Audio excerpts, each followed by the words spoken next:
Good morning children.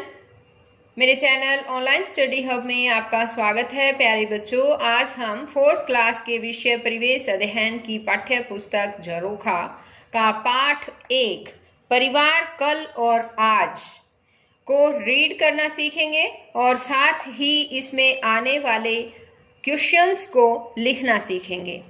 तो देखिए बच्चों, आज हम शुरुआत करते हैं पेज नंबर 9 यानी कि 9 पढ़ा स्वच्छता का पाठ से। यह फोटो ये देखिए बच्चों, इस फोटो को ध्यान से देखिए। ये कहता है कि यह फोटो तब का है जब मेरी नानी हमारे घर आई थी। तो बच्चों, पहले तो मुझे ये बताओ कि इसमें ये सब बातें कौन कह रहा है। हाँ बताओ, पता है कौन कह रहा है? समीर। ये देखिए, ये समीर है और ये कह रहा है ये सब बातें। वो अपनी पुरानी फोटो एल्बम देख रहा है और उस एल्बम में जितनी भी फोटो है उनको देखकर उसको पुरानी यादें ताजा हो रही है। ठीक है, तो अब देखिए, अब ये कहता है कि ये फोटो तब का है जब मेरी नानी हमारे घर आई थी। नानी को सफाई बहुत पसंद है।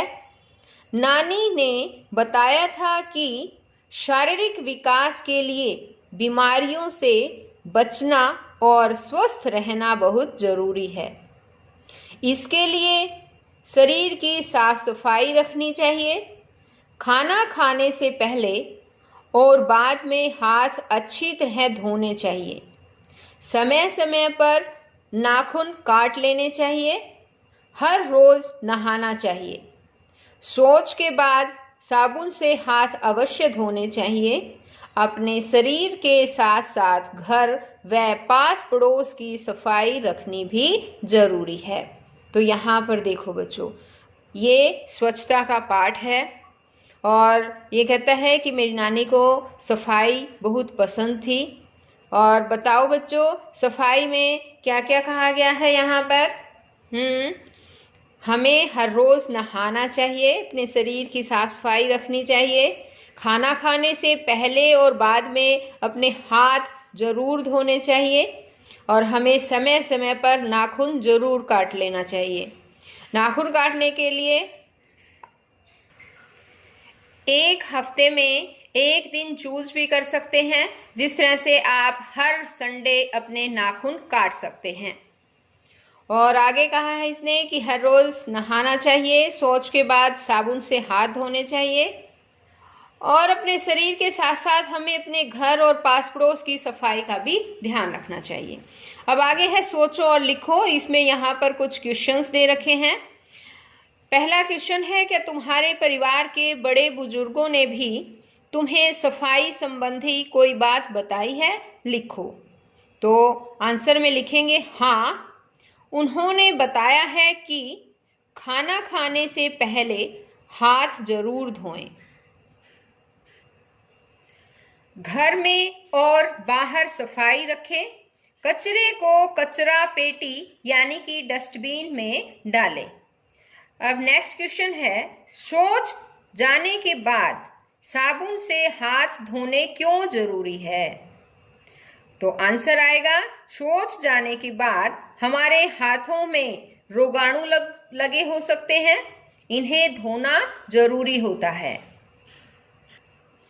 देखिए आगे क्वेश्चन है, अगर तुम अपने शरीर की साफ सफाई नहीं रखोगे तो क्या होगा? आंसर है, अगर हम अपने शरीर की साफ सफाई नहीं करेंगे तो हम रोगी हो सकते हैं, यानी कि बच्चों हम बीमार पड़ सकते हैं। इसलिए हमें अपने शरीर की साफ सफाई जरूर रखनी चाहिए। आगे है चर्चा करो। अपने घर के आसपास साफ सफाई रखने में तुम किस प्रकार योगदान कर सकते हो? तो बताओ बच्चों, अपने घर के आसपास साफ सफाई रखने में आप क्या क्या कर सकते हैं? पहली बात तो ये है कि हमारे घर में जो कूड़ा कचरा होता है उसे बाहर खुले में ना डालकर कचरा पेटी में डालना चाहिए। और बताओ क्या योगदान दे सकते हैं? शाबाश। हम अपने घर के आसपास गंदगी न फैलाकर, यदि गंदगी है तो उसे की भी साफ सफाई रखने में अपना योगदान दे सकते हैं। आ गया समझ में? अब आगे देखिए, मेरा परिवार मेरी दुनिया। मेरा परिवार मेरी छोटी सी दुनिया है। इसमें हम सब मिलजुल कर प्यार से रहते हैं, अपना सुख दुख साझा करते हैं, घर का काम मिलकर करते हैं। मुझे अपनी यह दुनिया बहुत अच्छी लगती है। अब आगे देखिए, सोचो और लिखो। अपने परिवार के बारे में कुछ पंक्तियां लिखो। तो बच्चों, आपको अपने परिवार के बारे में कुछ पंक्तियां लिखनी है। यहाँ खाली जगह दे रखी है, आप वहाँ पर लिख सकते हैं। यहाँ मैंने तो ये पहले ही आपको समझाने के लिए लिख दी हैं कुछ पंक्तियां। देखिए, मेरा परिवार। मेरा परिवार एकल परिवार है। मेरे परिवार में मैं, मेरे पिताजी, माताजी व मेरी बहन रहते हैं। सभी मिलजुल कर व प्यार से रहते हैं। मेरे पिताजी दुकानदार हैं तथा माताजी गृहिणी हैं। गृहिणी होता है बच्चों घर का काम जो करती हैं औरतें, वही। मैं चौथी कक्षा में पढ़ता हूँ तथा मेरी बहन पहली कक्षा में पढ़ती है। तो इस तरह से आपको अपने अकॉर्डिंग लिखना है बच्चों कि आपका परिवार एकल है या संयुक्त है। अगर आपका सभी मिलजुल कर रहते हैं तो आपको यहाँ पर लिखना है कि मेरा परिवार संयुक्त परिवार है। और मेरे परिवार में यहाँ लिखना है दादा दादी, ताऊ ताई, जितने भी रहते हैं सदस्य, वो सब लिखने हैं। और इस तरह से अपने परिवार के बारे में आपको ये 4-5 लाइनें खुद ही लिखनी है, मेरे वाले की नकल नहीं करनी है, ठीक है। अब आगे है, आओ ये भी करें। अपने परिवार का परिवार वृक्ष बनाओ। तो यहाँ पर देखो बच्चों, आपको खाली जगह दी मिलेगी। उस खाली जगह में आपको इस तरह से एक वृक्ष बनाना है और उसमें अपने परिवार के सदस्यों की फोटो चिपकानी है।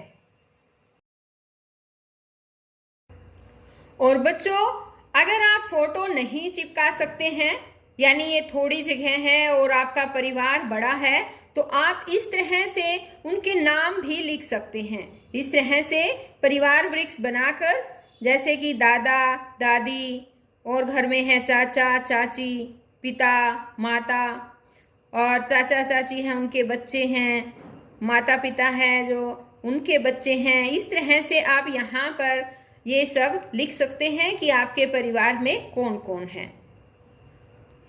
अब यहाँ आगे देखिए, पेज नंबर है हमारा 11। अपने माता पिता की मदद से उनके बचपन के परिवार वृक्ष बनाओ। यहाँ पर देखो बच्चों, ये माता का परिवार वृक्ष है और ये है पिता का परिवार वृक्ष। तो इस तरह से हमें वृक्ष बनाना है और उसमें उनके जितने भी सदस्य हैं उनके नाम हमें यहाँ पर लिखने हैं। जिस तरह से अपना परिवार वृक्ष बनाया था उसी तरह से। तो आप इनके लिए किस तरह से लिख सकते हैं? जैसे कि आपके नाना जी हैं, नानी जी हैं, तो इस तरह से बनाकर, जैसे हो गया नाना जी, तो यहाँ आप ऐसे लिख सकते हैं नानी जी। फिर आगे हैं, यहाँ पर आगे उनके बच्चे आ जाते हैं। तो उनके बच्चे किस तरह से, कितने बच्चे हैं, उस हिसाब से आप परिवार वृक्ष बना सकते हैं, ठीक है। इसी तरह से आपको आपके पिता का परिवार वृक्ष भी यहाँ पर बना लेना है। अब आगे देखिए, आगे है दोनों परिवारों में समय के साथ क्या क्या बदलाव आए, लिखो। तो वो हमें लिखने हैं। देखिए, जैसे कि मैं यहाँ समझा रही हूँ, आपको अपने दोनों परिवारों में क्या बदलाव आया वो आप अपने मम्मी पापा से भी पूछ सकते हैं और फिर पूछकर लिख सकते हैं। यहाँ मैंने आपको समझाने के लिए इस क्वेश्चन का आंसर लिखा है। माताजी तथा पिताजी की शादी होने के बाद दोनों परिवारों में कई बदलाव आए। माता पिता पति पत्नी बन गए। उन दोनों के माता पिता सास ससुर बन गए। मेरे चाचा जी मेरी माँ के देवर व ताऊ जी ज्येष्ठ बन गए। ताई जी जेठानी व मेरी बुआ ननंद बन गई।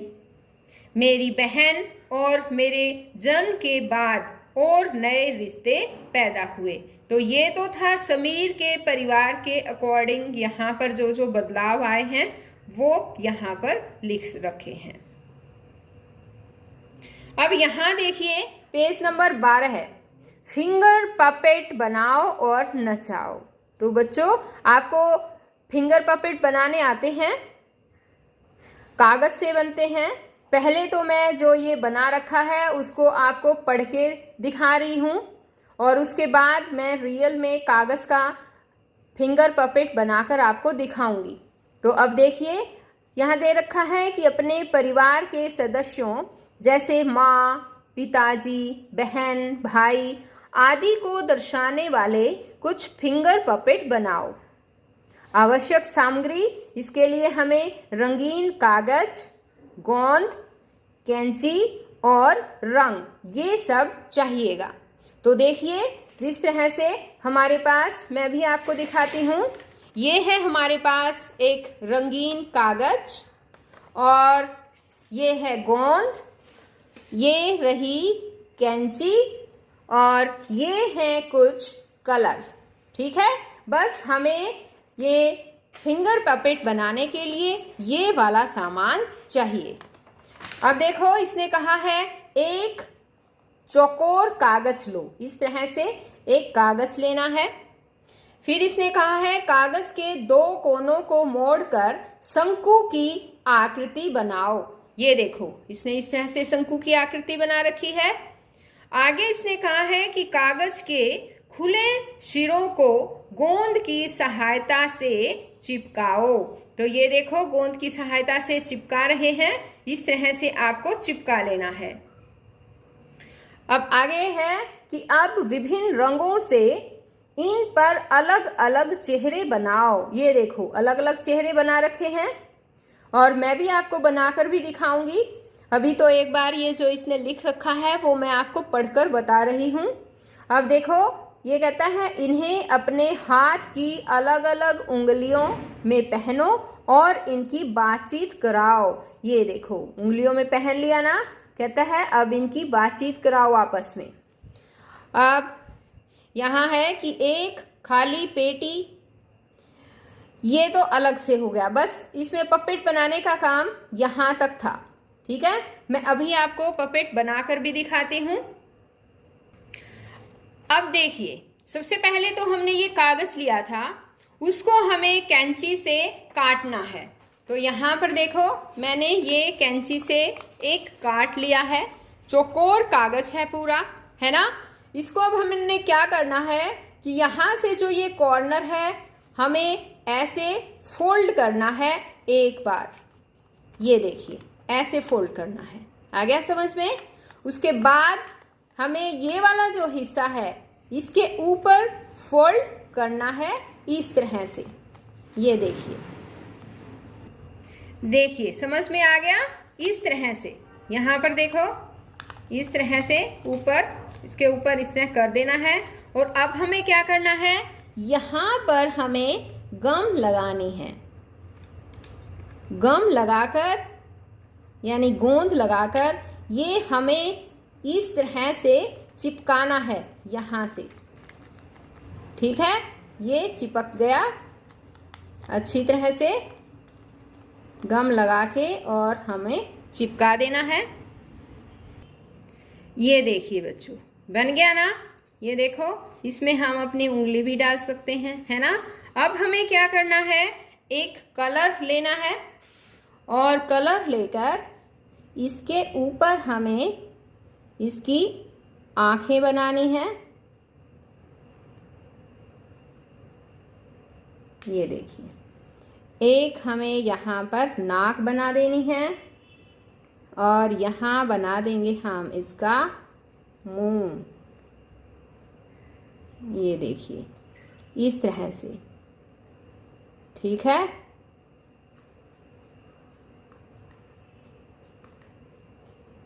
इस तरह से करना है। अगर ये कलर आपको ठीक दिखाई नहीं दे रहा है तो मैं इस दूसरे कलर से बनाकर दिखाती हूँ आपको।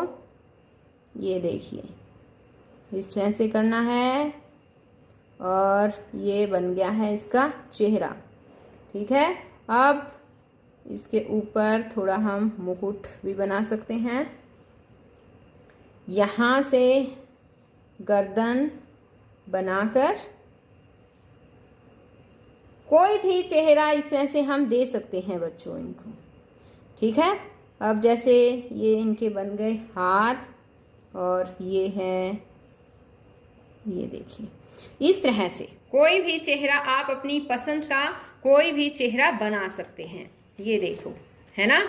और इसी तरह से मैंने एक ये बना रखा है, एक छोटा सा ये भी बनाया है मैंने, और एक ये देखिए, एक ये बनाया। कितने सारे पपट बनाए हैं, है ना। और अब हम इनको अपनी उंगलियों में पहन भी सकते हैं।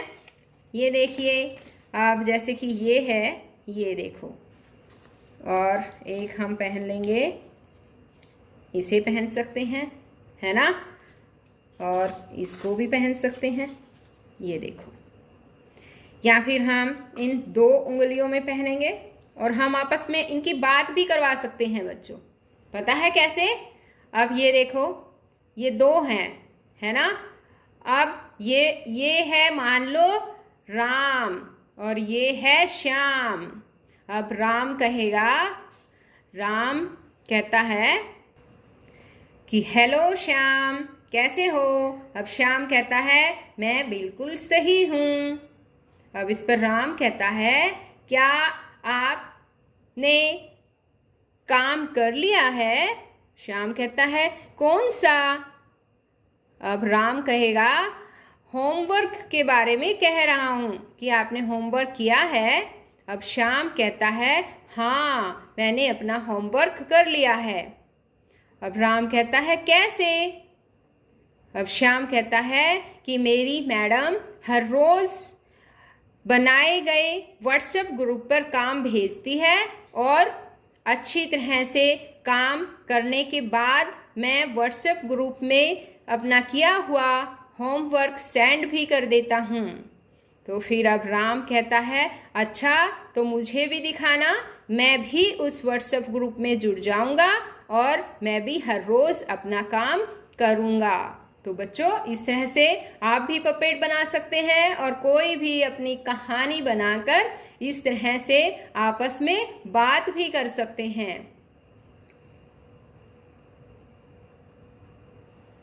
अब आगे देखिए, एक खाली पेटी या बड़ा डिब्बा लो, एक कागज पर मोटे शब्दों में कूड़ादान लिखो, इस कागज को पेटी या डिब्बे पर चिपकाओ और कक्षा के एक कोने में रखो। तो ये काम बच्चों आपको करना है, मोटा कागज लेकर या डिब्बा लेकर और उस पर कूड़ादान लिखना है आपको, और वो आपको अपने कक्षा कक्ष के कॉर्नर में रखना है। और जितना भी कूड़ा कचरा होता है, आपके जितने भी कागज वगैरह फटे हुए होते हैं, वो सब आपको उस कूड़े दान में डालना है। हमेशा आपको यही करना है, कूड़ा कचरा कभी भी बाहर खुले में नहीं फेंकना है।